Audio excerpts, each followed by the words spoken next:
ಇಂದು ನಡೆದಂತ ಕಾವೇರಿ ನಿಯಂತ್ರಣ ಸಮಿತಿ ಸಭೆಯಲ್ಲಿ ಕರ್ನಾಟಕ ಪ್ರತಿನಿತ್ಯ 12,000 ಕ್ಯೂಸೆಕ್ಸ್ ನೀರನ್ನು ಹರಿಸಬೇಕು ಅಂತ ತೀರ್ಮಾನ ತಗೊಂಡಿದ್ದು ಅವೈಜ್ಞಾನಿಕವಾದ ತೀರ್ಮಾನ. ಇದೊಂಥರ ಮೂರ್ಖತನ, ಜಾರಿಗೆ ತರಲಾದಂಥ ತೀರ್ಮಾನ ಇದು. ಇದನ್ನ ಕರ್ನಾಟಕ ರೈತ ಸಮುದಾಯ ತೀವ್ರವಾಗಿ ಖಂಡಿಸುತ್ತೆ. ಇದನ್ನು ಒಪ್ಪಕ್ಕಾಗಲ್ಲ ಅಂತ ಸಾರಿ ಸಾರಿ ಹೇಳುತ್ತೆ. ನೀರು ಬರ್ತಾ ಇದೆ ನಿಜ, ಆದರೆ ಮಳೆ ಮುನ್ಸೂಚನೆ ಇಲ್ಲ, ಡ್ರಾಟ್ ಇದೆ. ಕುಡಿಯೋ ನೀರಿಗಿನೇ ನಾವು ಶೇಖರಣೆ ಮಾಡಬೇಕಾದಂತ ಅವಶ್ಯಕತೆ ಇದೆ. ಇವತ್ತು 40 TMC ನೀರು ಬೇಕಾಗತ್ತೆ, ಯಾಕಂದ್ರೆ ಮುಂದೆ ಮಳೆ ಬರೋ ಸೂಚನೆ ಕಡಿಮೆ ಇದೆ. ತಮಿಳುನಾಡು ಕೇಳ್ತಿರೋದು ವ್ಯವಸಾಯಕ್ಕೆ, ನಮ್ಮ ವ್ಯವಸಾಯಕ್ಕೆ ನೀರು ಬಿಡಲ್ಲ ಅಂತ ಸರ್ಕಾರ ನಿರ್ಧಾರ ಮಾಡಿದೆ ಈಗಾಗಲೇ.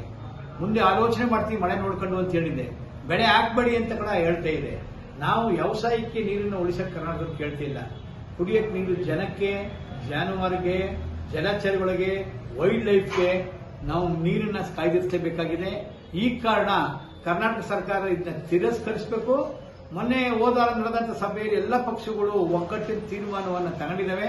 13ನೇ ತಾರೀಕಿಂದ ಶುರುವಾಗುವಂತಹ ಶಾಸನಸಭೆಯಲ್ಲಿ ಒಂದು ಸಾಲಿನ ನಿರ್ಣಯವನ್ನು ಮಂಡಿಸಿ ನೀರು ಕೊಡಕ್ಕೆ ಸಾಧ್ಯ ಇಲ್ಲ ಅನ್ನೋಂಥ ರಾಜಕೀಯ ಒಂದು ನಿರ್ಧಾರವನ್ನು, ಸ್ಪಷ್ಟ ನಿರ್ಧಾರವನ್ನು ಮಾಡಬೇಕು ಅಂತ ಹೇಳ್ತಿದ್ದೀವಿ.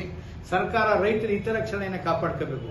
ಹಿತರಕ್ಷಣೆ ಕಾಪಾಡದೇ ಇದ್ರೆ ಕರ್ನಾಟಕದ ಎಲ್ಲಾ ಭಾಗಗಳಲ್ಲೂ ಕೂಡ ಚಳುವಳಿಯ ನಡೆಸಬೇಕಾಗುತ್ತೆ ಅನ್ನೋ ಎಚ್ಚರಿಕೆಯನ್ನು ಸರ್ಕಾರ ಕೊಡ್ತಾ ಇದ್ದೀವಿ. ಬಡಗುರುಪುರ ನಾಗೇಂದ್ರ, ರೈತ ಸಂಘದ ಅಧ್ಯಕ್ಷ.